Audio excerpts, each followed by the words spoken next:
ഉത്തരേതാത്മനാത്മാനാം ആത്മാനമവസാദയേത് ആത്മ ഏവ ആത്മനാ ബന്ധു ആത്മ ഏവ വിദുരാത്മന. കൂടുപാത്രം ആഭിചാരം എന്ന് പറയുന്നത് കേരളത്തിൽ നിയമം മൂലം നിരോധിച്ചിട്ടുള്ളൊരു കാര്യമല്ല. നമുക്ക് മറ്റൊരാൾ ശത്രുവുണ്ട് എന്ന് ചിന്തിക്കുന്നിടത്താണ് അപകടം. ഞാൻ തന്നെയാണ് എൻ്റെ ശത്രു, ആത്മ ഏവ വിദുരാത്മന. ഞാൻ തന്നെയാണ് എൻ്റെ മിത്രവും, ഞാൻ തന്നെയാണ് എൻ്റെ ശത്രുവും. പുറത്തുള്ളൊരു ശത്രുവിന് ആഭിചാരം ചെയ്ത് നമ്മളെ നശിപ്പിക്കാൻ കഴിയില്ല. അങ്ങനെ കഴിയും എന്ന് ചിന്തിക്കുന്നതും പഠിപ്പിക്കുന്നതും തെറ്റാണ്. സത്യത്തിൽ എല്ലാ വിശ്വാസങ്ങളും അന്ധമാണ്. ജ്യോതിഷത്തിൻ്റെതായ നിയമമുണ്ട്.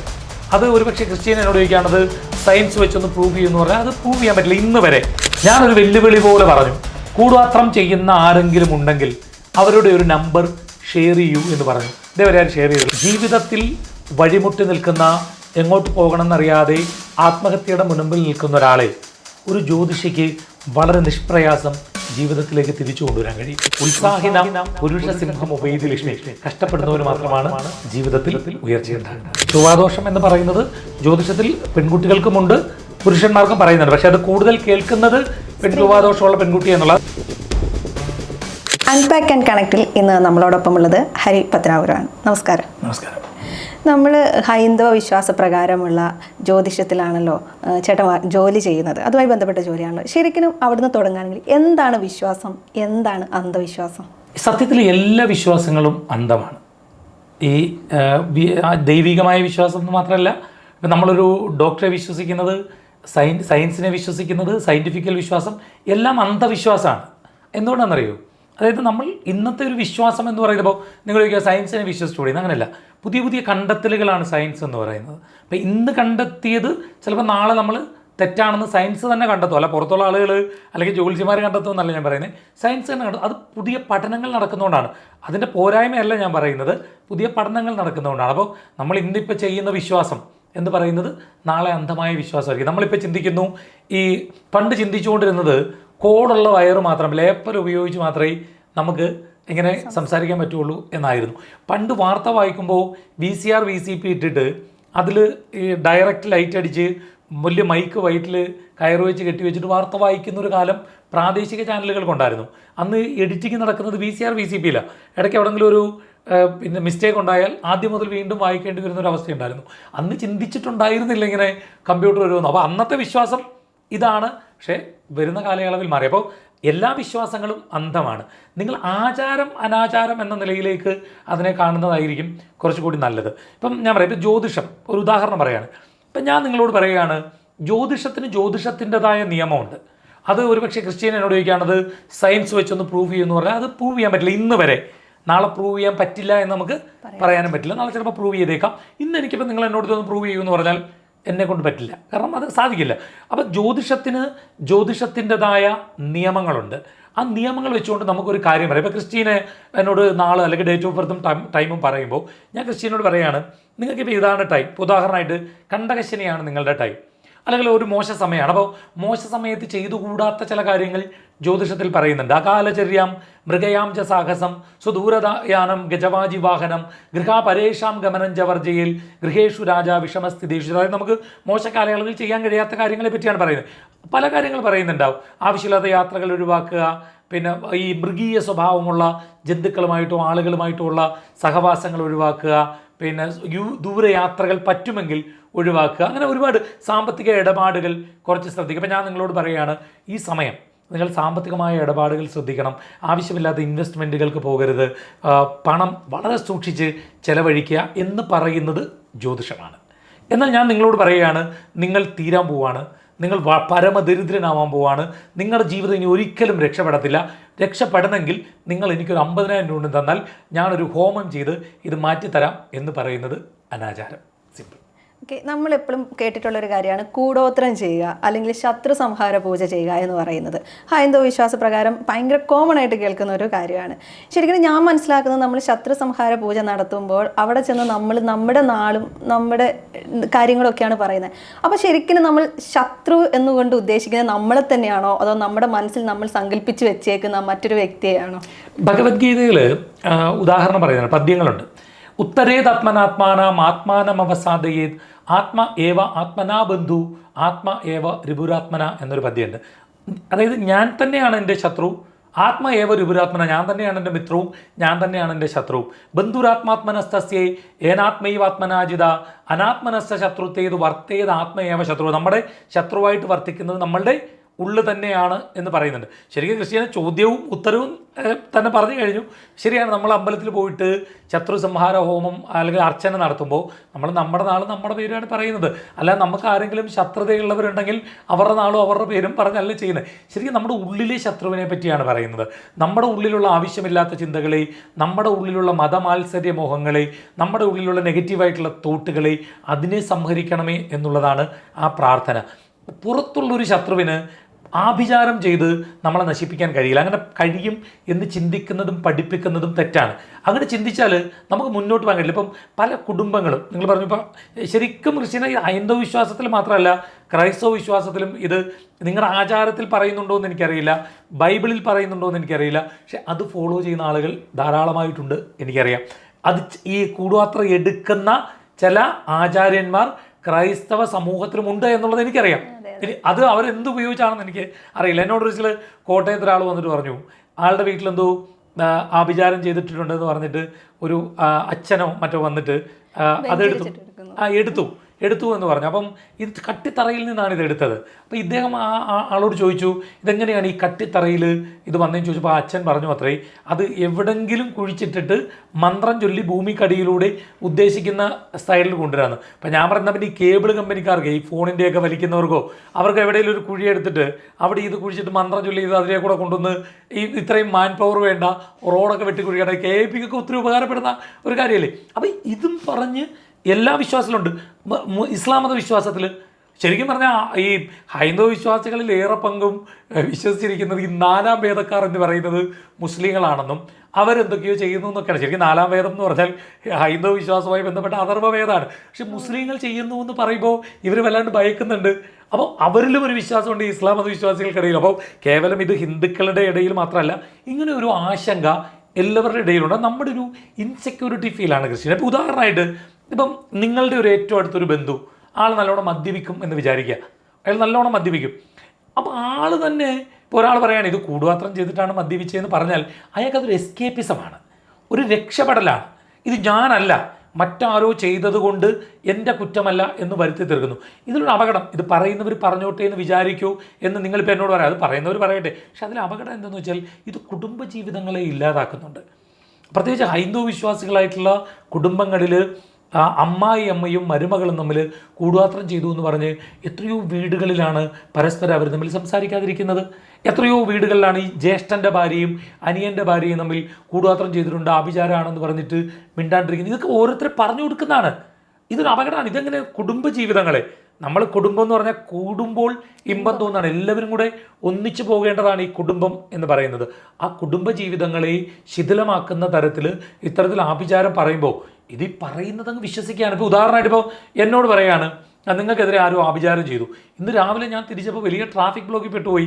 അപ്പം ഞാൻ ചിന്തിക്കുകയാണ്, കണ്ടോ ആഭിചാരത്തിൻ്റെയാണ് ഞാൻ എത്രയോ നേരത്തെ ഇറങ്ങിയിട്ടും ഇങ്ങനെ വന്നാന്ന് ചിന്തിച്ചാൽ എൻ്റെ ജീവിതത്തിലെ എല്ലാ കാര്യങ്ങളെയും എനിക്ക് അങ്ങനെ കാണാൻ കഴിയും. അപ്പം നിങ്ങൾ മനസ്സിലാക്കേണ്ടത് ഇത് ഈ ആചാര്യന്മാർ പറയുന്നതും ഇത് പിന്നീട് എക്സ്പ്ലെയിൻ ചെയ്ത് പറയുന്നതും തമ്മിലുള്ളൊരു വ്യത്യാസമുണ്ട്.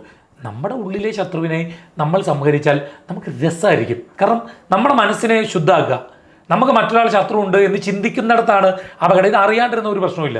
ഇപ്പോൾ പണ്ട് ഞാൻ ഒരു ഷട്ടിൽ കളിക്കാൻ പോയെടുത്ത് 2 ഗവൺമെൻറ് ഉദ്യോഗസ്ഥർ വന്നിരുന്നു, ഒത്തിരി മദ്യപിച്ചിട്ടൊക്കെ ഉണ്ട്. അപ്പോൾ അവരെന്നോട് പറഞ്ഞൊരു കഥയാണ്. അവർ 3 പേര് വലിയ സുഹൃത്തുക്കളായിരുന്നു. അപ്പോൾ അതിൽ ഒരാൾക്ക് ജോലിയില്ല, ഇവർക്ക് ജോലി കിട്ടി. അപ്പോൾ ഇവരെന്ത് ചെയ്തു, കുറച്ച് ഈ ലോണൊക്കെ എടുത്തിട്ട് മറ്റവനും കൊണ്ടൊരു ബിസിനസ് സ്റ്റാർട്ട് ചെയ്ത് കൊടുത്തു. അവന് ഹാർഡ്വെയറിൻ്റെ ഒരു ഷോപ്പ് ഇട്ടു. അവൻ അതിൽ വലിയ എസ്റ്റാബ്ലിഷ്ഡായി. പിന്നെ കല്യാണം കഴിച്ചു. അപ്പോഴത്തേക്ക് ഇവർ തമ്മിൽ എന്തൊക്കെയോ ചെറിയ കാര്യത്തിന് പിണങ്ങി രണ്ടും 2 തട്ടിലായി. എന്നിട്ട് ഈ ബിസിനസ് ചെയ്തവൻ അവൻ്റെ ഭാര്യ എടുത്ത് ഒരു ദിവസം പറഞ്ഞു, ഇവർ 3 പേരും കൂടെ ചെയ്ത എന്തോ ഒരു കാര്യം ഈ ചെറുപ്പകാലത്ത് ചെയ്യുന്ന ഒരു വൃത്തിയാണ്, അത് അവന്മാരങ്ങനെയായിരുന്നു, അവന്മാരിങ്ങനെ ചെയ്തു എന്ന് പറഞ്ഞു. ഞാനില്ല, ഞാൻ മാന്യൻ, അവർ കുഴപ്പക്കാരാണ്. എന്നിട്ട് പറഞ്ഞു ആരോടും പറയില്ലെന്ന്. ഭാര്യ അപ്പുറത്തെ ചേച്ചിയോട് പറഞ്ഞു, ആ ചേച്ചി വേറെ കുറേ ചേച്ചിമാരോട് പറഞ്ഞു. ചുരുക്കം പറഞ്ഞ നാട് മൊത്തം ഇതറിഞ്ഞ് വലിയ അപമാനമായി അവർക്ക്. അപ്പോൾ അവർ ചെയ്തതെന്ന് വെച്ചാൽ ഒരു കോഴിത്തല ഇവിടുന്ന് കൂട്ടുകാരൻ്റെ കടയിൽ നിന്ന് വാങ്ങി അതിൽ കുറച്ച് ഒരു തകിടൊക്കെ ഇട്ടു, എന്നിട്ട് കുറച്ച് ഭസ്മമൊക്കെ ഇട്ടിട്ട് ഒരു ചുമന്ന പട്ടി പൊതിഞ്ഞ് ഇവൻ്റെ വീടിന് മുറ്റത്ത് കൊണ്ട് രാത്രിയിൽ എറിഞ്ഞു. കൃത്യം 6-8 മാസം കഴിഞ്ഞപ്പോൾ അവൻ്റെ ബിസിനസ് തകർന്നു. എന്തുകൊണ്ടാണെന്നറിയോ? ഇത് കണ്ടു, ഇവൻ വിശ്വാസിയാണ്. പിറ്റേ ദിവസം മുതൽ കാല് തട്ടിയാൽ അതാണെന്ന് ചിന്തിക്കും, പനി വന്നാൽ അതാണെന്ന് ചിന്തിക്കും, അവൻ ആരെങ്കിലും ഓർഡർ ചെയ്തിട്ട് സാധനം എടുക്കാതെ പോയാൽ അതാണെന്ന് ചിന്തിക്കും, പൈസ കളഞ്ഞു പോയാൽ അതാണെന്ന് ചിന്തിക്കും. നമ്മളിങ്ങനെ കണക്ട് ചെയ്ത് ചിന്തിക്കുമ്പം ഓട്ടോമാറ്റിക്കലി നമ്മൾ തകരും. അത് നമ്മുടെ ചിന്തകളാണ്. അപ്പം നമ്മുടെ ചിന്തകളെയാണ് നിയന്ത്രിക്കാൻ വേണ്ടി നമ്മുടെ ഋഷീശ്വരന്മാർ നമ്മളോട് പറഞ്ഞിട്ടുള്ളത്. അല്ലാതെ നമ്മളെ അയലോകക്കാരോ നമ്മുടെ ബന്ധുക്കളോ വന്നിട്ട് എവിടെയെങ്കിലും ഇരുന്ന് കൂടുപാത്രം ചെയ്താൽ ഫലിക്കും എന്ന് പറയുന്നത് തെറ്റാണ്. ഒരു കാര്യം കൂടെ പറയാം. കൂടുപാത്രം, ആഭിചാരം എന്ന് പറയുന്നത് കേരളത്തിൽ നിയമം മൂലം നിരോധിച്ചിട്ടുള്ളൊരു കാര്യമല്ല. ഇവിടെ നിയമവിരുദ്ധമായ പ്രവൃത്തിയായിട്ട് അങ്ങനെ നിയമം മൂലം നിരോധിച്ചിട്ടില്ല. ചെയ്യുന്നവരെ ചിലപ്പോൾ ഒറ്റപ്പെടുത്തുമായിരിക്കും, വാട്ടവറിറ്റി, പക്ഷേ അങ്ങനെ ചെയ്തിട്ടില്ല. കേരളത്തിൽ എവിടെങ്കിലും ക്രിസ്ത്യനെ ഇപ്പോൾ നിങ്ങളുടെ നാട്ടിൽ നിന്ന് ഇങ്ങോട്ട് യാത്ര ചെയ്ത് വരുന്നു, കോഴിക്കോട് നിന്ന്, എവിടെങ്കിലും കൂടുപാത്രം ചെയ്ത് കൊടുക്കപ്പെടും എന്നൊരു ബോർഡ് നിങ്ങൾ കണ്ടിട്ടുണ്ടോ? ഇല്ല. പരിഹാരം ചെയ്ത് കൊടുക്കപ്പെടും. പരിഹാരം ചെയ്യപ്പെടും. ഇത് പിന്നെ ആരാണ് ഈ കൂടുപാത്രം ചെയ്യുന്നവർ? ഞാനൊരു വെല്ലുവിളി പോലെ പറഞ്ഞു, കൂടുപാത്രം ചെയ്യുന്ന ആരെങ്കിലും ഉണ്ടെങ്കിൽ അവരുടെ ഒരു നമ്പർ ഷെയർ ചെയ്യൂ എന്ന് പറഞ്ഞു. ഇതേവരെ ആരും ഷെയർ ചെയ്തില്ല. കാരണം ഞാൻ പോയി അവരെ കൊണ്ട് കൂടുപാത്രം ചെയ്യുക, ഞാൻ പറയുന്ന ഒരാൾക്ക് ഇത്ര നാൾ കൊടുക്കും, 10 വർഷത്തിനകം വലിക്കുമെന്ന് പറയരുത്. കൂടിപ്പോയ 2-3 ആഴ്ച, 1 മാസം കൊടുക്കും. 1 മാസത്തിനുള്ളിൽ ഞാൻ പറയുന്ന ആൾക്ക് അവരെന്നോട് പറയുന്ന ഓഫർ ചെയ്യുന്ന ഒരു പ്രതിസന്ധി അവരുടെ ജീവിതത്തിൽ ഉണ്ടാക്കി കൊടുക്കണം. പറ്റുന്നില്ല. ഞാൻ പറയുന്നത് ഇത് നിങ്ങൾ കേവലം, ഞാൻ എപ്പോഴും പറയുന്നത്, ഇത് ഹൈന്ദവ ആളുകൾ മാത്രം വിശ്വസിക്കുന്നു എന്ന് വിചാരിക്കരുത്. ഞാൻ ദുബൈയിൽ പോയപ്പോൾ 2 പെൺകുട്ടികൾ, 2 ഇസ്ലാം മത വിശ്വാസികളായിട്ടുള്ള പെൺകുട്ടികളും ഒരു ഹൈന്ദവ പെൺകുട്ടിയും ഞങ്ങളൊരു സംസാരിച്ചുകൊണ്ടിരുന്നത് ഈ കുട്ടികൾ ഇത് വിശ്വസിക്കുകയാണ്. ഈ ബ്ലാക്ക് മാജിക് കൂടുപാത്രം ചെയ്ത് നശിപ്പിക്കുക എന്നൊക്കെ പറഞ്ഞ്. അപ്പോൾ ഞാൻ അവരോട് പറഞ്ഞു, ഇത് ചെയ്യുന്ന ആരെങ്കിലും ഉണ്ടോ കുഞ്ഞുങ്ങളെ? അവർ പറഞ്ഞുണ്ട്, ഞങ്ങൾക്ക് അറിയാവുന്ന ആളുണ്ട്. ഞാൻ പറഞ്ഞു ശരി, അദ്ദേഹത്തിന് അനുവാദത്തോടു കൂടി എനിക്കൊന്ന് നമ്പർ തരുമെന്ന് പറഞ്ഞു. ഫെബ്രുവരിയിലാണ് ഈ സംഭവം ഉണ്ടാകുന്നത്. February, March, April, May, June, July, August, ഇതേവരെ ആ നമ്പർ അവർ തന്നിട്ടില്ല. ഞാൻ ഈ ഇടയ്ക്കൊന്ന് മെസ്സേജ് അയച്ചു, ഹലോ നമ്പർ കിട്ടിയില്ലേ? അപ്പോൾ കേൾക്കാൻ വയ്യ എന്ന് പറഞ്ഞു. അപ്പം ഇല്ല, കൂടുപാത്രം ചെയ്തു കൊടുക്കുന്ന ഒരാൾ വേണ്ടേ? ഇത് ഞാൻ പറയുമ്പോൾ ഈ ഹൈന്ദവ വിശ്വാസം, ഏത് വിശ്വാസം ആയിക്കോട്ടെ, അവരൊന്ന് ജസ്റ്റ് ഒന്ന് ലോജിക്ക് ഉപയോഗിച്ചൊന്ന് ചിന്തിക്കട്ടെ. എടാ, കൂടുപാത്രം ചെയ്തു കൊടുക്കുന്നത് ആര്? അങ്ങനെ ഒരാൾ വേണ്ടേ? ഇപ്പം ജ്യോതിഷികൾ തമ്മിൽ സോഷ്യൽ മീഡിയയിൽ കിടന്ന് ഭയങ്കരമായിട്ട് അടി ഉണ്ടാക്കുന്നുണ്ട് ചില ആളുകൾ. ഞാൻ ഇടയ്ക്കൊക്കെ ആരൊക്കെ ലിങ്കൊക്കെ അയച്ചേർന്ന് വെച്ച് കാണുന്ന. എന്നാൽ പിന്നെ ഇവർ എന്തിനാണ് ഈ സോഷ്യൽ മീഡിയയിൽ അടി ഉണ്ടാക്കുന്നത്? കൂടുപാത്രം ചെയ്താൽ പോരി. ഇഷ്ടമില്ലാത്തവരുത്തനെ അപ്പോഴേ കൂടാതെ എന്നെ നശിപ്പിച്ചുകൂടെ? ഞാൻ ഇതിനെതിരെ എന്നും പറയുന്നല്ലേ, ശരി തെളിയിക്കാൻ ഇവനെ നശിപ്പിച്ചിരിക്കുന്നു എന്ന് പറഞ്ഞിട്ട്. ഇതൊരു മൈൻഡ് ഗെയിം ആണോ? ഏത്? നമ്മൾ ഈ കൂടോത്രം അല്ലാതെ വിശ്വസിച്ചാൽ പ്രശ്നമാണ്, വിശ്വസിച്ചില്ലെങ്കിൽ പ്രശ്നമില്ല. ഇപ്പം ഞാൻ ക്രിസ്ത്യനോട് കാര്യം പറയാം, സിമ്പിളായിട്ട് ഒരു ഉദാഹരണം പറഞ്ഞുതരാം. ഇപ്പം നിങ്ങളെ പറ്റി ഇവിടെ 2-3 പേർ നെഗറ്റീവായിട്ടുള്ള കാര്യങ്ങൾ പറയുന്നു എന്ന് ചിന്തിക്കുക. നിങ്ങൾ മോശക്കാരിയാണ്, നിങ്ങളുടെ സ്വഭാവം നല്ലതല്ല, അല്ലെങ്കിൽ നിങ്ങൾ പൈസ എടുക്കുന്ന ആളാണ്, അല്ലെങ്കിൽ നിങ്ങൾ കുശുമ്പുള്ള ആളാണ്, അങ്ങനെ പറഞ്ഞ അത് ഭയങ്കര വിഷമത്തിലിരുന്ന് കേൾക്കുന്നു. അങ്ങനെ പറയുന്നു എന്ന് ചിന്തിക്കുക. ഓക്കെ, ഇത് നിങ്ങൾ അറിഞ്ഞില്ലെങ്കിൽ എന്ത് സംഭവിക്കും? കുഴപ്പമില്ല, നമ്മളെ ബാധിക്കാത്തൊരു വിഷയമായി. നിങ്ങൾ അറിഞ്ഞെങ്കിലോ? നമ്മൾ അതിൽ തന്നെ ഓവർ തിങ്ക് ചെയ്തുകൊണ്ടിരിക്കും. എന്നാൽ അവരങ്ങനെ പറഞ്ഞല്ലോ, എനിക്ക് ഇനിയിപ്പോൾ എന്താണ് എന്നെപ്പറ്റി അങ്ങനെ ചിന്തിക്കാനുള്ള കാരണം എന്ന് പറഞ്ഞിട്ട് നിങ്ങൾ മെൻ്റലി ഡൗൺ ആവുകയാണ്. നിങ്ങൾക്ക് ഇവിടെ ഫോക്കസ് ചെയ്യാൻ കഴിയില്ല. നിങ്ങൾ ഇതിൽ ശ്രദ്ധിക്കുമ്പോൾ നിങ്ങൾക്ക് ഈ ഓഫീസിലേക്ക് പിന്നെ വരാൻ തോന്നത്തില്ല. വരുമ്പോൾ ഇവരുടെ ചിരിയും ഇവർ മാറിയിരുന്ന് ചിരിക്കുമ്പോഴും നിങ്ങൾ ഇവരെന്നെ പറ്റിയാണോ പറയുന്നത്, എന്നെപ്പറ്റി ഇവരുടെ ചിന്ത ഇതാണോ എന്ന് ചിന്തിച്ച് നിങ്ങൾക്ക് ഈ ഓഫീസിൽ തുടരാൻ കഴിയില്ല. നിങ്ങൾ ഈ ഓഫീസ് വിടേണ്ടി വരും അറിയാതിരുന്നാലും. നമ്മളെ ബാധിക്കാത്തൊരു വിഷയമായി മാറും ഇത്. അപ്പോൾ ഇത് ശ്രദ്ധിക്കാതിരിക്കുക. യൂസഫ് അലി ലുലുമാൾ തുടങ്ങി കൊച്ചിയിൽ 1-2 കടകളൊക്കെ പൂട്ടിപ്പോയി എന്നാണ് പറയുന്നത്. എന്നാൽ പിന്നെ എല്ലാവരോടും ഇരുന്ന് കൂടുപാത്രം ചെയ്താൽ പോരെ, അല്ല പ്രാഗിയാൽ പോരെ? ഇത് ഫലിക്കണമെങ്കിൽ ആരെയാണോ നമ്മളിത് ചെയ്യുന്നത് അവരിത് അറിയണം. അറിഞ്ഞാൽ ഫലിക്കും. പണ്ട് വളരെ അറിയപ്പെടുന്ന ഒരാൾ, ആരാന്ന് ഞാൻ പറയത്തില്ല, വളരെ അറിയപ്പെടുന്ന ആൾ, നമ്മളൊക്കെ ആരാധിക്കുന്ന ഒരാൾ, അദ്ദേഹത്തിന് വീണ്ടും പിൻവശത്ത് ഒരു പുൽത്തകിടിയുണ്ട്. ആ പുൽത്തകിടിയിൽ ഇങ്ങനെ പുല്ല് മാറിയിരിക്കുന്നുണ്ട്. അപ്പോൾ അതിനകത്തൊരു ചെറിയ കുടത്തിൽ എന്തോ ഒരു സാധനം കൊണ്ടുവന്ന് കുഴിച്ചിട്ടിട്ടുണ്ട്. അപ്പോൾ ഇദ്ദേഹം ആകെ ഭയന്നു. അങ്ങനെ ഞാൻ കുറേ ദൂരെ യാത്രയാണ് എൻ്റെ നാട്ടിൽ നിന്ന്, കുറേ പോകണം. അങ്ങനെ ഞാൻ അവിടെ ചെന്നിട്ട് ഞാൻ നോക്കിയപ്പം ഞാൻ ചോദിച്ചത് ഇങ്ങനെ മാറി തന്നെ ഇരിക്കുകയാണോ?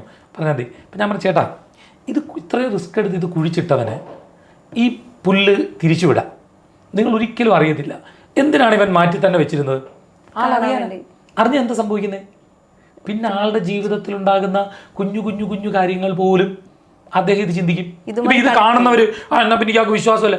വിശ്വാസമില്ലാത്തല്ല, വിശ്വാസികളെ നശിപ്പിക്കാതിരിക്കാനാണ് ഞാനിത് പറയുന്നത്. അങ്ങനെ ചെയ്യാൻ കഴിയുമെങ്കിൽ എന്തുകൊണ്ടാണ് എന്നെ ചെയ്യാൻ പറ്റാത്തത്? ഈ ദുർമന്ത്രവാദം ചെയ്യുന്ന ആളുകൾക്ക് ഡയറക്റ്റ് ഒരു ശത്രു ഞാനാണ്.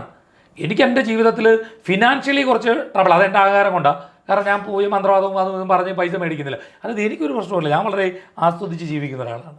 നമ്മൾ അതുപോലെ തന്നെ ഒരു കാര്യം, നമ്മൾ ജനിക്കുമ്പോൾ തന്നെ നമ്മുടെ തലവര വരച്ചിട്ടുണ്ടാവും എന്നൊരു പ്രയോഗം ഉണ്ടല്ലോ.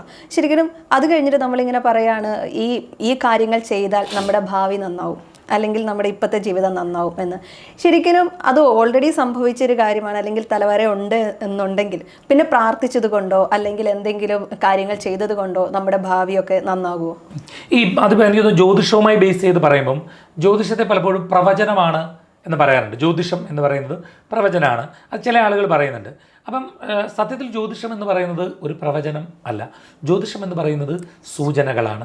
നമ്മളിവിടുന്ന് കൊച്ചിയിൽ നിന്ന് പോകുമ്പോൾ വൈറ്റിൽ കഴിയുമ്പോൾ കോട്ടയം എന്ന് പറഞ്ഞിട്ടോ വൈക്കം എന്ന് പറഞ്ഞിട്ടോ ഒരു ബോർഡ് വെച്ചിട്ടുണ്ടെങ്കിൽ അത് കോട്ടയവും വൈക്കവുമല്ല, അത് കോട്ടയത്തേക്കും വൈക്കത്തേക്കും പോകാനുള്ള വഴികാട്ടിയാണ്.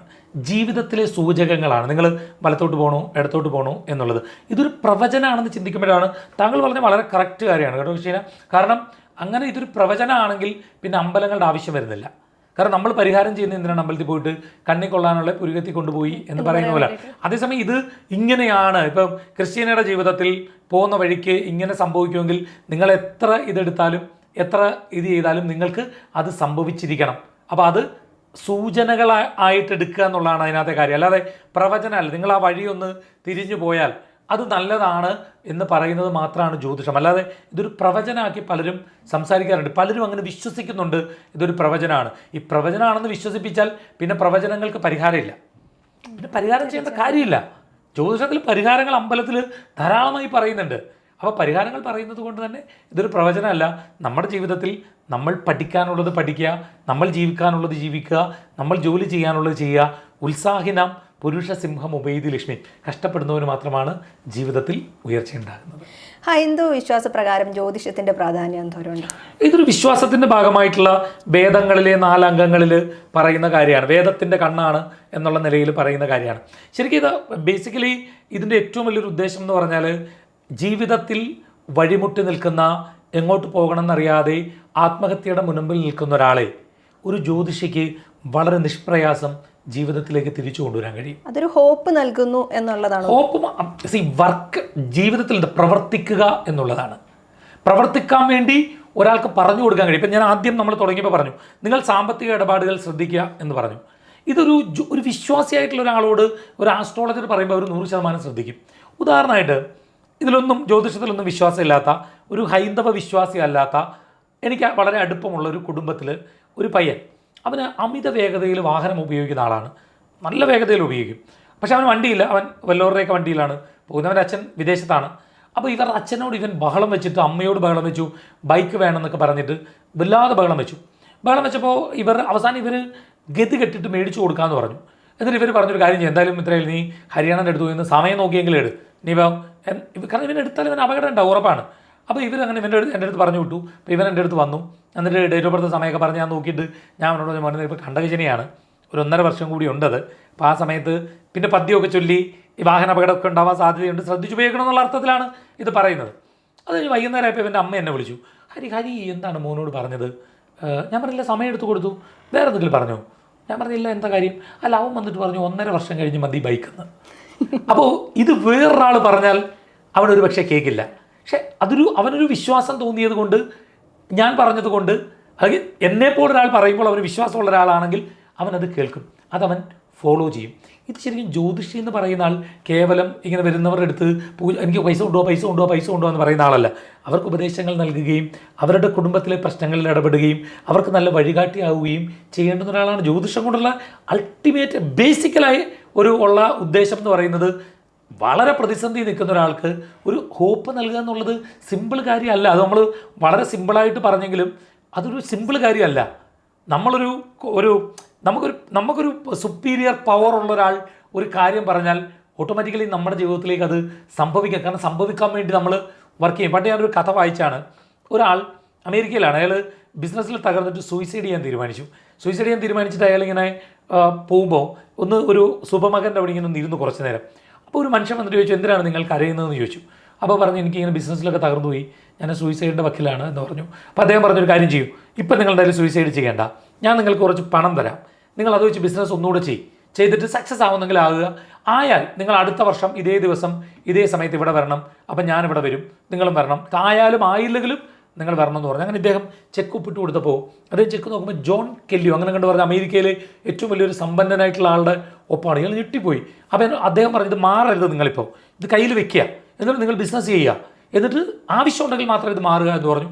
ഇദ്ദേഹം പോയി ഇദ്ദേഹത്തിന് സാധനങ്ങൾ കൊടുക്കുന്ന മാനുഫാക്ചറോട് പറഞ്ഞു, നിങ്ങൾ ഒരിക്കൽ കൂടെ തരൂ, ഞാൻ നിങ്ങൾക്ക് പൈസ തരാമെന്ന് പറഞ്ഞു. അപ്പോൾ അദ്ദേഹത്തിന് ചെക്കിരിപ്പുണ്ട്, അപ്പോൾ അദ്ദേഹത്തിന് ധൈര്യമുണ്ട്, ഇല്ലെങ്കിൽ കൊടുക്കാം എന്നുള്ളൊരു കോൺഫിഡൻസ് ഉണ്ട്. അങ്ങനെ അദ്ദേഹം വർക്ക് ചെയ്തു, ബിസിനസ് ചെയ്തു, സക്സസ് ആയി. ഒരു വർഷം കഴിഞ്ഞപ്പോൾ അദ്ദേഹത്തിൻ്റെ പ്രശ്നങ്ങളൊക്കെ തീർന്നു.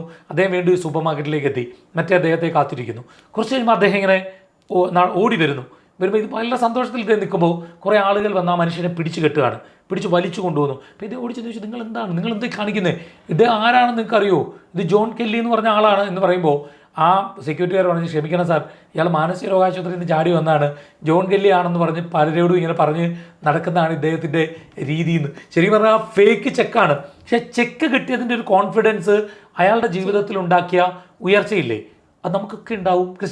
ക്രിസ്റ്റീന ഒരു വിശ്വസിക്കുന്ന ഒരാളാണ്. നിങ്ങളുടെ ഒരു വിശ്വാസിയാണെങ്കിൽ നിങ്ങളുടെ ഒരു ആത്മീയ ആചാര്യൻ ഒരു കാര്യം നല്ലത് പറയണം, പോസിറ്റീവ് പറയണം കേട്ടോ. നെഗറ്റീവ് പറഞ്ഞാൽ നെഗറ്റീവായി പോകും. അത് പറയാതിരിക്കുക എന്നുള്ളതാണ് നമ്മൾ ചെയ്യേണ്ട കാര്യം. അത് നിങ്ങളുടെ ജീവിതത്തിൽ സംഭവിക്കും, നിങ്ങൾ അതിലേക്ക് എത്തും. എല്ലാവർക്കും ഈ ജാതകം ആവശ്യമുണ്ടോ? വിശ്വാസമുള്ളവർക്ക് ആവശ്യമുണ്ട്. അത് ഞാനിപ്പോൾ ഒരു കാര്യം പറയും. നമ്മളിപ്പോൾ ഏട്ടനാണ് ഇന്ന് വരുന്നതെന്ന് പറഞ്ഞ സമയത്ത് എൻ്റെ ഒരു കൂട്ടുകാർ പറഞ്ഞൊരു കാര്യമാണ്, ആളുടെ കസിന് ജാതകം ഒക്കെ നോക്കി കല്യാണമൊക്കെ നടന്നു. അപ്പം ഇപ്പോൾ ആളുടെ പെരവണിയാണ്. അപ്പം കുറേ വർഷമായി കല്യാണമൊക്കെ നടന്ന് 2 കുട്ടികളുമുണ്ട്. പെരവണി നടക്കുന്ന സമയത്ത് അവരിപ്പം ചെന്നിട്ട് വീണ്ടും ജാതകമൊക്കെ നോക്കുന്ന സമയത്ത് ഇപ്പം നോക്കിയ ആൾ പറഞ്ഞു, ഇതൊക്കെ വെച്ചിട്ട് ഇതല്ല നാൾ വരേണ്ടത് എന്ന് പറഞ്ഞു. അപ്പം പറഞ്ഞു, പഴയ നാൾ ഇതല്ല വേറൊരു നാളാണെന്ന് പറഞ്ഞു. അപ്പോൾ അവളെന്നോട് പറഞ്ഞു, ആ നാൾ വെച്ചിട്ട് 21ാമത്തെ വയസ്സിൽ കല്യാണം നടന്നില്ലെങ്കിൽ പിന്നെ കുറേ കാലം നീണ്ടു പോകുമെന്ന് പറഞ്ഞു. എന്നിട്ട് ഇപ്പോഴത്തെ നാൾ മാറി, ഇപ്പം പൊരുത്തം നോക്കിയതും കല്യാണം നടന്നതൊക്കെ വേറൊരു നാൾ വെച്ചിട്ട് ഇപ്പോൾ ആളുടെ നാൾ വേറെയാണെന്ന് പറഞ്ഞു. അപ്പോൾ ഇത്തരം രീതിയിൽ വരുമ്പോൾ നമ്മൾ പറ്റിക്കപ്പെടുക കൂടി ചെയ്യുന്നില്ലേ? അല്ല, ഈ ശരിക്കും പറഞ്ഞാൽ പൊരുത്തം ഞാൻ പറഞ്ഞില്ല, ഇതൊരു വിശ്വാസത്തിൻ്റെ ഭാഗമായി എടുക്കുക എന്നുള്ളതാണ്. ഇപ്പോൾ ഒട്ടും ചേരാത്ത കുറച്ച് നാളുകളൊക്കെ ഉണ്ട്. ഒരു കല്യാണം കഴിച്ച ഫാമിലി, അവർക്ക് കുഞ്ഞുങ്ങളൊക്കെ ആയി 10-30 വർഷം കഴിഞ്ഞിട്ട് അവർ മറ്റെന്തോ ആവശ്യത്തിന് എന്നപ്പോൾ ആസ്ട്രോളജർ പറഞ്ഞു, ഇത് ഒട്ടും ചേരാത്തതുള്ള ഭയങ്കര അടി ഉണ്ടാവേണ്ടതാണുള്ളത്.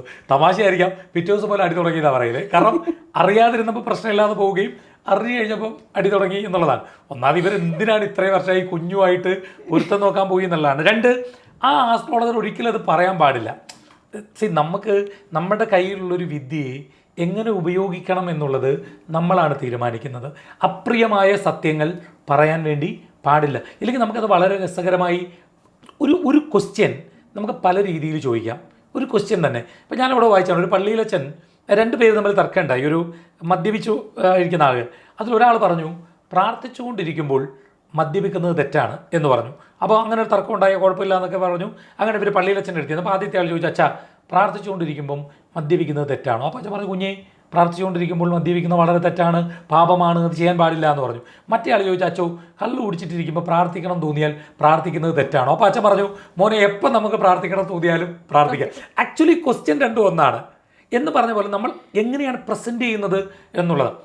ആ ആസ്ട്രോളജർക്ക് വേണമെങ്കിൽ അത് പറയാതിരിക്കാം. എന്തിനാണ് അവർ കുഞ്ഞുമായി ജീവിക്കുന്ന ആൾ, ഇനി എന്താ പറയുക, അവരുടെ ജീവിതത്തിലെ ചെറിയ കാര്യങ്ങളിൽ അവരിത് നോക്കും. ഞാൻ ഈ കൊച്ചിയിൽ, ഞാൻ സ്ഥലം പറയുന്നില്ല, എനിക്കറിയാവുന്ന വളരെ അടുപ്പമുള്ള ഒരു ഡോക്ടർ, അപ്പോൾ അദ്ദേഹത്തിന് ഒപ്പം വർക്ക് ചെയ്യുന്നൊരു ലേഡി ഡോക്ടർ ഒരു കല്യാണാലോചന വന്നു, എന്നെ കൊണ്ട് നോക്കിച്ചു. ഞാൻ നോക്കി പറഞ്ഞു കൊടുത്തപ്പം കുഴപ്പം, ഞാൻ അത്യാവശ്യം ജ്യോതിഷ നിയമം അനുസരിച്ച് അത് ചേരുമെന്ന് പറഞ്ഞിട്ട് ഇവർ കല്യാണം എല്ലാം ഉറപ്പിച്ചു. എനിക്ക് തോന്നുന്നൊരു വ്യാഴാഴ്ച ദിവസം കല്യാണം, പയ്യൻ തിങ്കളാഴ്ച എന്തോ നാട്ടിൽ വന്നിട്ട് അദ്ദേഹത്തിൻ്റെ സുഹൃത്ത് ഒരു ആസ്ട്രോളജറെ കല്യാണം ക്ഷണിക്കാൻ പോയി. കൊച്ചിയിലാണ് ആസ്ട്രോളജർ. കല്യാണം ക്ഷണിക്കാൻ പോയപ്പോൾ ആ ചെന്നവൻ എന്നാൽ ഡേറ്റ് ഓഫ് ബർത്ത് ഒക്കെ എടുക്കുമെന്നൊക്കെ പറഞ്ഞ് ഈ ആസ്ട്രോളജർ എടുത്തിട്ട് നോക്കിയിട്ട് പറഞ്ഞു, ഇത് പെണ്ണിന് ചൊവ്വാദോഷമുണ്ട്, നീ തട്ടിപ്പോവും, ഇതെന്തോ നിന്നെ മുജ്ജന്മത്തിൽ എന്തോ ഉള്ള വാശിക്ക് ഈ ജന്മം നിന്നെ നശിപ്പിക്കാൻ വേണ്ടി ആയിരിക്കാം ചിലപ്പോൾ ഈ വിവാഹം നടക്കുന്നത്, എന്തിനാണ് ഈ ചൊവ്വാദോഷമുള്ള പെൺകുട്ടിയെ കെട്ടുന്നതെന്ന് ചോദിച്ചു. ഇവനാകെ ഇതായി. ഇവൻ അവളെ വിളിച്ചിട്ട് പറഞ്ഞു, എന്നെ പറ്റിച്ചാണ്, നീ കള്ളം പറഞ്ഞ്, നീയല്ലേ പറഞ്ഞ് പൊരുത്തമുണ്ട് എന്നൊക്കെ പറഞ്ഞിട്ട് ആകെ പ്രശ്നമായി. അപ്പോൾ ഡോക്ടർ എന്നെ വിളിച്ചിട്ട് പറഞ്ഞു, ഹരി ഇങ്ങനെ ഒരു ഇഷ്യൂ ഉണ്ട്, ഹരി അന്ന് പറഞ്ഞിരുന്നു. ഞാൻ പറഞ്ഞു, ഡോക്ടറെ ഞാൻ ഓർക്കുന്നില്ല, ഒരുപാട് പേർക്ക് നോക്കി പറയുന്നതാണ്, മറന്നുപോയി. അപ്പം എന്നോട് പറഞ്ഞു, എന്നോട് ക്ഷമിക്കാമോ, എൻ്റെ ഇവിടെ വരെ ഒന്ന് വരാമോ എന്ന് ചോദിച്ചു. അങ്ങനെ പിന്നെന്താ വരാം. അപ്പോൾ അവിടെ ചെന്നപ്പം ഈ ആസ്ട്രോളജർ ഒരു കുറുക്കണ്ണസ് വായിക്കണം, എന്നോട് വീഡിയോ കോൾ സംസാരിക്കണം എന്ന് പുള്ളിക്ക്. എനിക്ക് മനസ്സിലായി റെക്കോർഡ് ചെയ്യാനായിരിക്കാം, കാരണം എനിക്കൊരു അബദ്ധം പറ്റുന്നു എന്ന് പറയുമ്പോൾ ആഘോഷിക്കപ്പെടുന്ന ഒരു വിഭാഗം ഉണ്ടല്ലോ. അപ്പം ഞാൻ സംസാരിക്കാൻ പറഞ്ഞു, വീഡിയോ കോൾ വിളിച്ചു. അപ്പം ഞാനിതെടുത്ത് നോക്കുമ്പം ഈ കുട്ടിക്ക് ചൊവ്വാദോഷം എന്ന് ജ്യോതിഷ നിയമം അനുസരിച്ച് പറയാവുന്ന ഒരു കാര്യം ഇല്ല. പക്ഷെ അദ്ദേഹം പറയുന്നു ഈ സമയവും ഇതും വെച്ചിട്ട് ഉണ്ട് എന്ന്. അപ്പം ഞാൻ ചോദിച്ചു ബർത്ത് പ്ലേസ് എവിടെയാണ് വെച്ചേക്കുന്നതെന്ന് ചോദിച്ചു. അപ്പോൾ ഈ കുട്ടി ആക്ച്വലി ജനിച്ചത് ആറ്റിങ്ങലാണ്, ഇവർ ബർത്ത് പ്ലേസ് വയ്ക്കുന്നത് കൊച്ചിയാണ്. ഇത് ഈ സ്ഥലം മാറുന്നതനുസരിച്ച് ലഗ്നം മാറും. അതിനാണ് നമ്മൾ ജനിച്ച സ്ഥലം ചോദിക്കുന്നത്. ഈ ജ്യോതിഷം IST സമയവുമായി ബന്ധപ്പെട്ടിട്ട് കാൽക്കുലേറ്റ് ചെയ്യുന്നതല്ല ജാതകം, അക്ഷാംശവും രേഖാംശവും വെച്ചെടുക്കുന്നതാണ്. മനസ്സിലായി? അപ്പോൾ ശരിക്കും പറഞ്ഞാൽ ഈ കുട്ടി ജനിച്ചത് ആറ്റിങ്ങലാണ്. അപ്പോൾ ആറ്റിങ്ങൽ വെച്ചെടുത്തിട്ട് അപ്പോൾ ജ്യോത്സ്യനോട് പറഞ്ഞേ ശരിയാണ് ചേട്ടാ, എനിക്കൊരു അബദ്ധം പറ്റിയാണ്. അപ്പോൾ ഞാൻ വെക്കരുതെന്ന് പറഞ്ഞു. ഞാൻ പറഞ്ഞു നിങ്ങൾ ചെയ്തത് വലിയൊരു തെറ്റുണ്ട്. കാരണം അവരുടെ കല്യാണം വ്യാഴാഴ്ച നടക്കാൻ പോവാണ്. ഇൻ കേസ് ഈ തിങ്കളാഴ്ച അയാൾ വരുമ്പോൾ അങ്ങനെ ഒരു പ്രശ്നമുണ്ടെങ്കിൽ പോലും നിങ്ങളിതിങ്ങനെയല്ല അവരോട് പറഞ്ഞു കൊടുക്കേണ്ടത്. ഒരിക്കലും നിങ്ങളത് ചെയ്യാൻ പാടില്ല. അവരുടെ കല്യാണം എല്ലാം നടക്കാൻ പോകുന്നവരോട് ഇനി അങ്ങനെയാണ് പരിഹാരം ഉണ്ടെങ്കിൽ നിങ്ങളത് വളരെ തേനിൽ പുരട്ടി വേണം അത് പറഞ്ഞു കൊടുക്കാൻ. അല്ലെങ്കിൽ ഇങ്ങനെ പറയുന്നത് നിങ്ങളുടെ ഉദ്ദേശം ആളുടെ കല്യാണം നശിപ്പിക്കുക എന്നുള്ളതാണോ നടത്തുക എന്നുള്ളതാണോ എന്ന് ചോദിച്ചു. എന്നിട്ട് ഞാൻ ആ കുട്ടിയുടെ അടുത്ത് പറഞ്ഞു, ഇപ്പോൾ അവരങ്ങനെ ജീവിക്കുന്നതെന്ന് എനിക്കറിയില്ല. ഞാൻ പറഞ്ഞു ഇയാളോടൊന്നും ജീവിക്കാൻ കൊള്ളത്തില്ല. കാരണം വ്യാഴാഴ്ച കല്യാണം നടക്കുന്നവൻ തിങ്കളാഴ്ച പോയി പൊരുത്തം നോക്കിയെങ്കിൽ ഇവനെ അടിക്കണ്ടേ? എൻ്റെ അടുത്ത് കാണാൻ വന്നെങ്കിൽ പിന്നെ അവനെങ്ങും പോയി ഇത് നോക്കേണ്ടുന്ന ഒരവസ്ഥ വരുന്നില്ല. അപ്പം ഞാൻ പറഞ്ഞത് ഇതാണ് ഈ പൊരുത്തം നോക്കൽ. ജ്യോതിഷികളുടെ ജോലി എന്ന് പറയുന്നത് കേവലം പൊരുത്തം നോക്കി ഉത്തമം മധ്യമം അധമം എന്ന് പറയുന്നത് മാത്രമല്ല. പൊരുത്തം നോക്കരുതെന്നല്ല പറയുന്നു, ഒരിക്കൽ കൂടെ പറയുന്നു, ജ്യോതിഷികളുടെ ജോലി എന്ന് പറയുന്നത് പൊരുത്തം നോക്കി ഉത്തമം മധ്യമം അധമം എന്ന് പറയുന്നത് മാത്രമല്ല, ഒരു വിവാഹത്തിന് അവർ പൊരുത്തപ്പെടാൻ വേണ്ടി അവരുടെ ജീവിതം മുന്നോട്ട് കൊണ്ടുപോകാൻ വേണ്ടിയുള്ള നിർദ്ദേശങ്ങൾ അവർക്ക് പറഞ്ഞു കൊടുക്കുക കൂടിയാണ് ഒരു ജ്യോതിഷി ചെയ്യേണ്ടത്. അത് ചെയ്യാതെ പൊരുത്തത്തിലേക്ക് മാത്രമാണ് ഇപ്പോൾ ഫോക്കസ് ചെയ്യുന്നത്. ശരിക്കും പയ്യനെയും പെണ്ണിനെയും വിളിച്ചിരുത്തി ഇതാണ് ഇവൻ്റെ ക്യാരക്ടർ, ഇതാണ് ഇവളുടെ ക്യാരക്ടർ, നിങ്ങൾ ജീവിതത്തിൽ ഇത് മനസ്സിലാക്കി ഇങ്ങനെ കാര്യത്തിൽ പരസ്പരം മനസ്സിലാക്കലുകളിലൂടെ മുന്നോട്ട് പോകണമെന്ന് പറഞ്ഞു കൊടുക്കേണ്ട ആളാണ് ജ്യോതിഷി. അല്ലാതെ പൊരുത്തം മാത്രം നോക്കിക്കൊള്ളാം ഉത്തമം അധമം മധ്യമം എന്ന് പറയുന്ന ആൾ അല്ല. ഇപ്പം ചൊവ്വാദോഷം എന്നൊരു വാക്ക് ഉപയോഗിച്ചതുകൊണ്ടാണ് എനിക്ക് കൃത്യമായൊരു ധാരണയില്ല. കൂടുതലും നമ്മൾ നമ്മുടെ സുഹൃത്തുക്കൾക്കിടയിൽ പറഞ്ഞു കേൾക്കാറുണ്ട്, ഈ വിവാഹത്തോടനുബന്ധിച്ച് ജാതകം നോക്കുമ്പോൾ പെൺകുട്ടിക്ക് കുഴപ്പമുണ്ട് അല്ലെങ്കിൽ പെൺകുട്ടിയുടെ ജാതകം ചേരില്ല, ഇങ്ങനെ പറയാറുണ്ട്. അപ്പോൾ ശരിക്കും ഈ ചൊവ്വാദോഷം എന്ന് പറയുന്നത് പണ്ട് കാലം മുതൽ ഉള്ളൊരു സംഭവമാണല്ലോ. അപ്പം ഈ ഇത്തരം ദോഷങ്ങളൊക്കെ പെൺകുട്ടികൾക്ക് മാത്രമേ, നമ്മൾ പുരുഷന്മാരുടെ ദോഷത്തെക്കുറിച്ച് അധികം പറഞ്ഞു കേൾക്കാറില്ല. അതെന്തുകൊണ്ടാണ്? അല്ല, അങ്ങനെയല്ല. ഈ ചൊവ്വാദോഷം എന്ന് പറയുന്നത് ജ്യോതിഷത്തിൽ പെൺകുട്ടികൾക്കുമുണ്ട് പുരുഷന്മാർക്കും പറയുന്നുണ്ട്. പക്ഷേ അത് കൂടുതൽ കേൾക്കുന്നത് ചൊവ്വാദോഷമുള്ള പെൺകുട്ടി എന്നുള്ളത്. അത് എന്തുകൊണ്ടാണെന്ന് ഞാൻ പറഞ്ഞുതരാം. ശരിക്കും മനുഷ്യനിപ്പോൾ ചൊവ്വയിലേക്ക് പോകാൻ തയ്യാറെടുക്കുകയാണ്. അപ്പോഴാണ് ഇവിടെ ചൊവ്വാദോഷം. ചൊവ്വയ്ക്ക് അറിയത്തില്ല ഇവിടെ ഇങ്ങനൊരു പരിപാടി ചൊവ്വയുടെ പേരിലൊരു കല്യാണം മുടക്കൽ നടക്കുന്നുണ്ടെന്ന് അറിയത്തില്ല. ശരിക്കും ആക്ച്വലി എന്താ അറിയാം, നമ്മളിപ്പോൾ ജ്യോതിഷത്തിൽ ഞാൻ പറഞ്ഞില്ലേ ഒരു ലഗ്നം കണ്ടുപിടിക്കുക, ഗ്രഹനില നിങ്ങൾ ശ്രദ്ധിച്ചിട്ടില്ലേ? അതിൽ സ്ത്രീ ജാതകത്തിൽ ലഗ്നാൽ 7ലോ 8ലോ കു എന്നെഴുതി, അതായത് ലഗ്നം എന്നെഴുതിയേക്കുന്ന ഭാവം മുതൽ അത് ഒന്നെന്ന് കണക്കാക്കുമ്പോൾ 1, 2, 3 എന്ന് ക്ലോക്ക് വൈസ് എണ്ണുമ്പോൾ 7ാം ഭാവത്തിലോ 7ാം കോളത്തിലോ 8ാം കോളത്തിലോ കു എന്നൊരു കാര്യം എഴുതിയിട്ടുണ്ടെങ്കിൽ അതാണ് കുജൻ, ചൊവ്വ എന്ന് പറയുന്നത്. അതിനാണ് ചൊവ്വാദോഷം എന്ന് പറയുന്നത്. ജ്യോതിഷത്തിൽ ഇതിന് പറയുന്നത് ചൊവ്വാദോഷമുള്ള പയ്യൻ എന്ന് പറയുന്നത് ഈ ല എന്നെഴുതിയ ഭാവം മുതൽ 7ാമത്തെ കോളത്തിൽ കുജൻ വരുന്നതാണ് ചൊവ്വാദോഷമുള്ള പയ്യൻ. അപ്പോൾ പെൺകുട്ടിക്ക് 7ാം കോളത്തിലോ 8ാം കോളത്തിലോ കുജൻ വന്നാൽ പയ്യന് 7ാം കോളത്തിൽ കുജനോ അല്ലെങ്കിൽ ഏതെങ്കിലും ജ്യോതിഷത്തിൽ പാപഗ്രഹങ്ങൾ എന്ന് ചിന്തിക്കുന്ന ഗ്രഹങ്ങളോ വരണമെന്ന് മാത്രമാണ് ഇതിൻ്റെ പരിഹാരം. പക്ഷേ നിർഭാഗ്യവശാൽ ഇത് പറഞ്ഞങ്ങ് പേടിപ്പിക്കാൻ അങ്ങനെ ഒരു കാര്യം ഇത് നമുക്ക് തിരഞ്ഞെടുക്കാൻ പറ്റുന്ന ഒന്നാണ് ക്രിസ്റ്റീന. ഇപ്പം നമ്മുടെ ജാതകത്തിൽ ഇങ്ങനെ ഉണ്ടെങ്കിൽ നിങ്ങൾക്ക് ചേരുന്നത് ഇങ്ങനെയുള്ള ജാതകമാണ്. അപ്പോൾ നിങ്ങൾ ചോദിക്കും ജാതകം അങ്ങനെ ചേർന്നാൽ എന്താണ് ഗുണം എന്ന് ചോദിച്ചാൽ, ജ്യോതിഷം എന്ന് പറയുന്നത് ഒരു ക്യാരക്ടർ സ്റ്റഡിയാണ്, ക്യാരക്ടർ സ്റ്റഡി കൂടിയാണ്. പല കാര്യങ്ങളുള്ളതിൽ ഒരു സ്വഭാവത്തെ പറ്റിയുള്ള പഠനം കൂടിയാണ് ജ്യോതിഷം എന്ന് പറയുന്നത്. അപ്പോൾ 7ലോ 8ലോ ചൊവ്വ നിൽക്കുന്ന ഒരു പെൺകുട്ടിയെ സംബന്ധിച്ച് അവർ കുറച്ച് ഈഗോയിസ്റ്റിക്കുകളായിരിക്കും, അവർ കുറച്ച് ആരുടെ മുമ്പിൽ ഒത്തിരി അങ്ങ് താഴുന്ന ആളുകളായിരിക്കില്ല, ഭയങ്കര സ്ട്രെയിറ്റ് ആയിട്ട് സംസാരിക്കുന്നവരായിരിക്കും, ഉള്ള കാര്യം മുഖത്ത് നോക്കി പറയുന്നവരായിരിക്കും, അങ്ങനെ കുറച്ച് കാര്യങ്ങൾ പറയുന്നുണ്ട്. ഇതിന് യോജിക്കുന്ന ക്യാരക്ടറുള്ള പയ്യൻ എന്ന് പറയുന്നത് ഈ 7ാം ഭാവത്തിൽ ചൊവ്വയോ പാപഗ്രഹങ്ങളോ നിൽക്കുന്ന ഒരാളാണ് എന്നുള്ളത് മാത്രമേ ഉള്ളൂ. എന്നുവെച്ചാൽ നിങ്ങളുടെ സ്വഭാവത്തിന് യോജിക്കുന്നത് ഇന്നാൾ. ഉദാഹരണം ഒരു പദ്യം പറയാം, പദ്യത്തിൽ അകത്തുള്ളൊരു കാര്യം പറയാൻ വേണ്ടി ആ പദ്യം പറയാം. ഞാൻ എന്തിനാണ് ഈ പദ്യം പറയുന്നതെന്ന് വെച്ചാൽ, ഇതിന് താഴെ വന്ന് ഇയാൾക്ക് ഇത് വിശ്വാസമില്ല എന്ന് പറയും. ഞാൻ ഇതിനകത്ത് നിന്നാണ് സംസാരിക്കുന്നത്. ജ്യോതിഷത്തിന് ഉള്ളിൽ നിന്ന് ജ്യോതിഷ നിയമങ്ങൾ പറഞ്ഞുകൊണ്ടാണ് സംസാരിക്കുന്നത്. നിസ്സന്താനേ സസൂനും നിരവധികരണം നിർദ്ദയേ നിസ്വദാഠ്യേ നിസ്തൂലം വിത്തനാദം സുരജമരുജുജഷ്മാജുഷം ജാതകേഷു വിദ്യാവൃദ്ധം ച വിദ്യാരഹിത ഇത് മൃതിസ്ഥാനദോഷം സമാന എന്നൊക്കെ പറഞ്ഞ പദ്യമുണ്ട്. ഒട്ടും കാരുണ്യമില്ലാത്ത ഒരാൾ, അയാൾക്ക് അല്പം കാരുണ്യമുള്ളൊരു പങ്കാളി വേണം. എന്ന് വെച്ചാൽ ഇവനെല്ലാവരെയും മൈൻഡ് ചെയ്യാതെ അല്ലെങ്കിൽ അറത്ത കൈ കുപ്പ് തേക്കാതെ പോകുമ്പോൾ അപ്പുറത്തോടെ ജീവിത പങ്കാളി അല്ലെങ്കിൽ അവളങ്ങനെ ചെയ്യുമ്പോൾ ആ പങ്കാളി പോട്ടെ അത് ചേട്ടൻ അല്ലെങ്കിൽ വൈഫിന് ഇപ്പം ഇങ്ങനെയായിരുന്നു എന്ന് പറഞ്ഞൊരു കോംപ്രമൈസ് ചെയ്യാനുള്ള ഒരു സാധ്യത തുറന്നു കിട്ടാനാണ് ക്യാരക്ടറുകൾ തമ്മിലുള്ള പൊരുത്തമാണ്. അല്ലാണ്ട് ഈ 10 പൊരുത്തം ഉത്തമമായാൽ ഇവിടെ ദാമ്പത്യ ജീവിതം തന്നെയായി പോകുമെന്ന് പറയുന്ന അർത്ഥത്തിൽ ഇവിടെ ഏറ്റവും കൂടുതൽ ഡിവോഴ്സ് നടക്കുന്നത് ഹിന്ദുക്കളുടെ ഇടയിലാണ്. ഏറ്റവും കൂടുതൽ ഡിവോഴ്സ് ഹിന്ദുക്കളുടെ ഇടയിലാണ്. എന്തുകൊണ്ടാണെന്നറിയോ? ആരും പറയാനില്ല. ഇപ്പം നിങ്ങളുടെ സമൂഹത്തിലൊരു ഡിവോഴ്സ് നടക്കണമെങ്കിൽ നിങ്ങളുടെ പള്ളി കമ്മിറ്റി ഇടപെടില്ലേ? നിങ്ങളുടെ അച്ഛൻ സംസാരിക്കാൻ വരില്ലേ? ഉത്തരവാദിത്തപ്പെട്ട അങ്ങനെ ആളുകൾ വരില്ലേ? ഒരു ഇസ്ലാം മത വിശ്വാസി ഡിവോഴ്സ് ചെയ്യണമെങ്കിൽ ജമാഅത്തിൽ പറയും. അവരുടെ ആ ജമാഅത്തിലെ ഉസ്താദോ അവരാരെങ്കിലും ഒക്കെ സംസാരിക്കാൻ ഓപ്ഷനുകളുണ്ട്. പിന്നീട് കോടതിയിലേക്ക് ഇത് പോവുള്ളൂ. ഇവിടെ ഓപ്ഷനില്ല. ഒന്ന് പറഞ്ഞ് രണ്ടാമത്തേന് നേരെ വക്കീലിനെ കാണുന്നു, ഡിവോഴ്സ്. ഇത് സംസാരിക്കേണ്ടത് ആരാ അറിയൂ? ജ്യോതിഷിയാണ്. ഈ ജ്യോതിഷികൾ കേവലം ഈ പൂജകളിലേക്കും ഇതിലേക്കും പോയതുകൊണ്ടാണ് ഇപ്പുറത്ത് ഇത് സംഭവിക്കുന്നത്.